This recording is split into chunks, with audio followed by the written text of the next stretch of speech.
ابھی دعائے قنوت یاد نہیں تو کیا 3 دفعہ کل سورہ نہیں اخلاص سورہ اخلاص کا تو تعلق دیکھیں، یہ لوگ اکثر سوال بھی پوچھتے ہیں، ان سے پوچھیں میرے بھائیو، سورہ اخلاص دعا تو نہیں ہے، دعا کی جگہ دعا ہی لے گی، یہ پبلک میں مشہور ہے، میں نے کئی دفعہ بتایا ہے، مسئلہ 130 میرا وطر پہ، اس میں بھی میں نے بتایا ہے کہ جس کو دعائے قنوت یاد نہیں اس کی جگہ اور دعا پڑھے، اور سب سے بیسٹ دعا بخاری مسلم میں آئی ہے، ربنا آتینا فی الدنیا حسنہ وفی الآخرۃ حسنۃ وقنا عذاب النار، بخاری اور مسلم میں موجود ہے۔ انس بن مالک کہتے ہیں کہ نبی علیہ السلام کوئی اور دعائیں مانگے نہ مانگے، یہ دعا ضرور مانگا کرتے تھے نماز کے بعد، نماز میں تشہد میں بھی مانگ سکتے ہیں، جو آپ کا یہ قنوت وطر میں دعائے قنوت یاد نہیں ہے آپ یہ دعا پڑھیں، اور دعائے قنوت بہتر ہے کہ اس کو یاد کریں۔ دعائے قنوت اگر کسی کو یاد نہیں تو اس کا یہ مطلب نہیں کہ اس کے وطر نہیں ہوں گے، وہ ایک موقع ہے دعا کرنے کا، اور دعائے قنوت کے بعد دروشی بھی پڑھنا ہوتا ہے،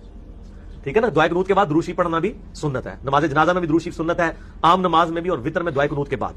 تو آپ دروشی بھی پڑھیں اور ربنا آتینا فی الدنیا پڑھ لیں، ربی جعلنی پڑھ لیں، کوئی سی دعا پڑھ لیں، آپ کی دعائے قنوت کا ایکویلنٹ ہو جائے گی، اس میں یہ نہیں ہے کہ دعائے قنوت ہی پڑھنے سے نماز ہوگی، افضل تو وہی ہے۔